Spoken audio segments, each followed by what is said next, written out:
Hey everyone, welcome back. So, for a couple of years now, the company Nothing has been this breath of fresh air, right? They were making phones fun again.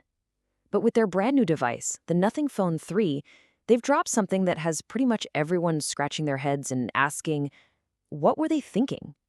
Okay, let's get into it and try to figure out this super strange and controversial new strategy. So before we can even begin to make sense of this new phone, we've got to rewind the clock a little bit. We need to look at the simple, really clear formula that made Nothing so successful in the first place. Because, and this is the key, it was never about having the fastest, most powerful specs on the market. Nope, it was always about something else entirely. Nothing built up this loyal following, and they did it fast. The Phone 1 was this huge hit, right? It made phones exciting again with those crazy glyph lights on the back. Then the Phone 2 came along and kind of refined that whole idea, and the 2A proved that, hey, this concept even works at a more budget-friendly price. They were really building this solid reputation for phones that were unique, fun, and didn't break the bank. And that's the crucial point right there. Nothing's entire strategy was built on selling an experience.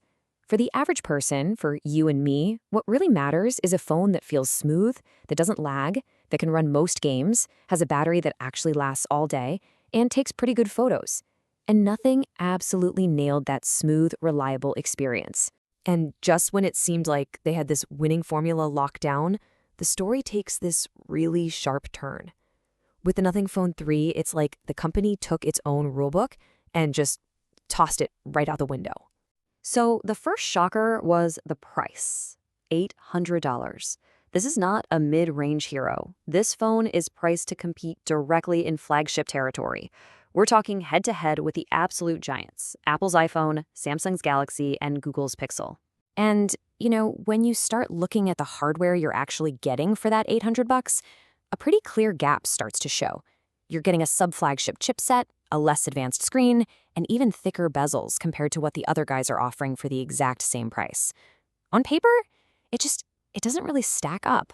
But honestly, the biggest contradiction of all is the design itself. Nothing built its entire brand on this idea of clean, symmetrical, really thoughtful design. And the Phone 3 just breaks that rule with this awkwardly placed, asymmetrical telephoto camera that it just feels wrong. It totally disrupts the whole visual balance that made us like the Nothing phones in the first place. So all of this just leads us to one massive question. What on earth is going on here? Why would a company that's built on beautiful, thoughtful design release a phone that a lot of people are calling straight up ugly and then have the nerve to charge a flagship price for it? It just doesn't seem to make any sense. So let's explore this kind of fascinating theory. What if this isn't an accident at all? What if the controversial design, the high price, and the slightly weaker specs are all part of some calculated, maybe a little risky marketing plan? Okay, so the first piece of this puzzle is that old saying. I mean, think about it.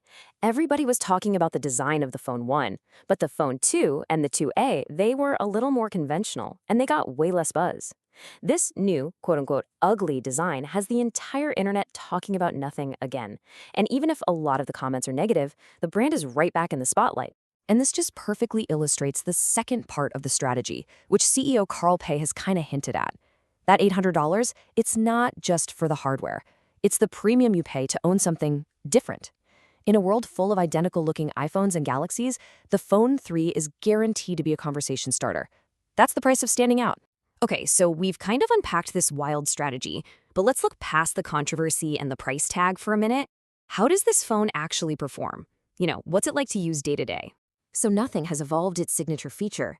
They're not just glyphs anymore. Now they're calling it Glyph Toys. It's this new matrix of lights on the back, but now it's paired with a pressure-sensitive button that makes it way more interactive. And the system is actually pretty simple, but really clever. You give it a quick tap, it shows you the time. A long press lets you scroll through whatever widgets you've set up. It can even act as a little mirror so you can use the good main camera for your selfies. It's a really neat way to get quick info without ever having to turn on your main screen. And here's the thing. Despite what the spec sheet says, the actual experience is top-notch. The software is so smooth, it feels as responsive as a Google Pixel, but it's got Nothing's unique cyberpunk style and absolutely zero bloatware. The processor handles pretty much anything you can throw at it, and the battery easily lasts a full day. The camera system is also really capable. It's a versatile set of three 50-megapixel cameras, and they produce photos with fantastic color and dynamic range.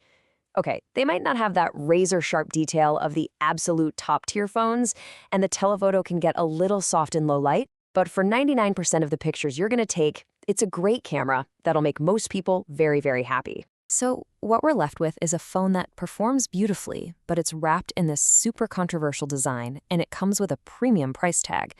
It's just a bundle of contradictions. And after all that, the big question is still there. Who is this phone actually for? It really just boils down to two kinds of people, right? On one side, you have the nonconformist.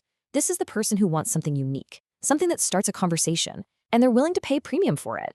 And on the other side, you have the pragmatist, who just wants the best possible hardware for their money, the best camera, the fastest chip, the whole 9 yards. And this is the core trade-off, let's be real. For the same $800, you could go out and buy a top-tier flagship from Samsung or Google that is, on paper, better in pretty much every single hardware category. You are actively choosing to sacrifice raw specs in exchange for a unique identity. You know, in the end, nothing has created a really fascinating product here. It forces us to ask, what is the real cost of standing out?